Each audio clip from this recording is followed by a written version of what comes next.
Good morning વિદ્યાર્થી મિત્રો. તો આજે આપણે નવા પ્રકરણની શરૂઆત કરીએ. તો પ્રકરણનું નામ છે એક ચલ સુરેખ સમીકરણ. હવે એક ચલ સુરેખ સમીકરણ એટલે શું? તો પહેલા આપણે આગલા ધોરણમાં શીખી ગયા વૈજ્ઞિક પદાવલીઓ વિશે. તેમાં વૈજ્ઞિક પદાવલીઓની પદાવલીઓ એકપદી, દ્વિપદી અને ત્રિપદી. દાખલા તરીકે ઉપર આપેલ છે કોજેક્સ, 2x - 3, 3x + y, 2x + 5. આવી રીતે સમીકરણો આપણે એ પદાવલીઓ જોઈ ગયા. પરંતુ સમીકરણ કોને કહેવાય? તો સમીકરણ એટલે કે કોને સમીકરણ કહેવાય? તો સમીકરણના ઉકેલો શોધવા આપણે જોઈ ગયા. તો કોજેક્સ = 25, 2x - 3 = 9. આવી રીતે અલગ અલગ પ્રકારના સમીકરણો આવે છે. પરંતુ આપણે અહીં શું શોધવાનું છે કે એક ચલ સુરેખ સમીકરણ એટલે કે તે સમીકરણમાં એક જ ચલનો ઉપયોગ થવો જોઈએ. ઉદાહરણ તરીકે x² + 1. તો આ સમીકરણમાં એક જ ઉપયોગ થયો છે એક જ ચલનો. પરંતુ આ સમીકરણ એ સુરેખ સમીકરણ ના કહેવાય. અને સુરેખ સમીકરણ એટલે શું? તો સુરેખ સમીકરણ એટલે કે કોઈ એક સમીકરણ નહીં કે 2x + 3 = 7. હવે આ એક સમીકરણ છે. પહેલા શું જોવાનું કે એક ચલ છે કે નહીં? તો હા, આ સમીકરણમાં ચલનો એક જ ઉપયોગ થયો છે જે ચલ છે x + 3 બરાબર એટલે કે સમતા દર્શાવે છે. આ બાજુ અને આ બાજુને સમતા દર્શાવે છે. અને આખો જે છે તેને શું કહેવાય? તો સમીકરણ. આખા જે ચોરસમાં છે એને શું કહેવાય? સમીકરણ. હવે પહેલા 2x + 3 બરાબર શું કહેવાય? ડાબી બાજુ એટલે ડાબા. અને 7 એ કઈ બાજુ થાય? જમણી એટલે કે જમણી બાજુ. હવે આપણે આનો ઉકેલ કઈ રીતે મેળવવો એના વિશે આપણે હવે ઉદાહરણ જોઈએ. તો આપણે ઉદાહરણમાં જોઈએ કે ઉદાહરણ આપેલું છે કે ઉકેલ શોધો. ઉકેલ શોધો એટલે x - 3 =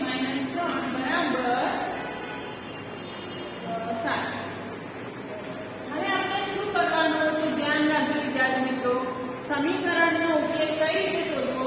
તો જે પણ ચલ વાળું પદ છે એક બાજુ અને બાકીનું જે પદ છે બીજી બાજુ. એટલે કે અહીંયા ચલ વાળું પદ કયું છે? 2x. એટલે 2x ને તેના લેવાનું બરાબર 7 તો હતા જ. પરંતુ આ 3 બરાબરની આ બાજુ જાય તો માઈનસ છે તો શું થાય? પ્લસ. એટલે કે +3. કારણ કે કિંમત હોય તેને પેલા કિંમત બાજુ લઈ જવાનું અને ચલ વાળું એક બાજુ. હવે 2x એમને 7 ના પેલા થાય 10. હવે તમે આગળના ધોરણમાં શીખી ગયા છો કે જ્યારે પણ 2x એટલે કે ગુણાકાર સાથે જોડાય છે બરાબરની આ બાજુ આવે તો કે જશે એટલે કે ઉલટું થઈ જાય તો ભાગાકારમાં. તો x બરાબર શું થશે? 10/2 એટલે 50 10 એટલે 5 વાર. તો આપણે x બરાબર શું મળે? અહીંયા 5. ફરીથી ધ્યાન રાખો, જ્યારે પણ કોઈ સમીકરણનો ઉકેલ હોય તો ચલ વાળું પદ એક બાજુ અને કિંમત એક બાજુ. અહીંયા ચલ વાળું પદ હતું 2x તો એટલે એક બાજુ રાખ્યા બરાબર 7 એમના એટલે માઈનસ હતા તો અહીંયા શું થાય? +3. તો 7 ને 3 10 એટલે x ની કિંમત આપણને શું મળી? 5. આવી રીતે બીજો ઉકેલ જોઈએ. આ બાદ બાકીનો હતો. આવી રીતે બીજો ઉકેલ જોઈએ જેમાં 2y + 9 બરાબર 4.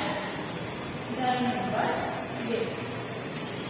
2y + 9. પહેલા શું કરવાનું? ચલ વાળું પદ એક બાજુ. ચલ વાળું પદ કયું છે? 2y. તો એમને બરાબર 4.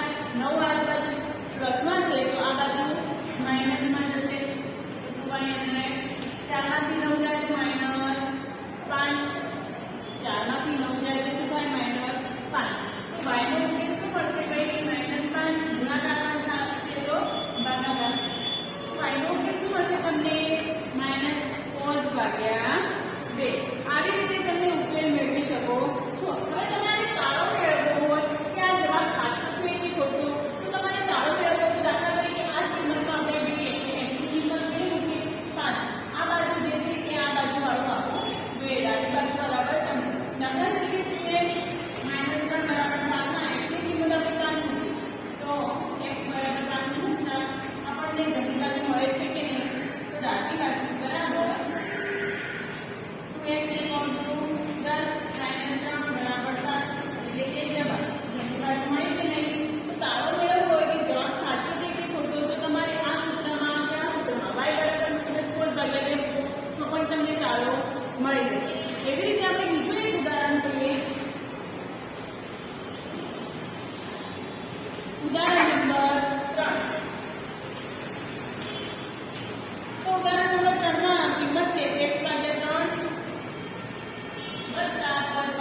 બાગાકાર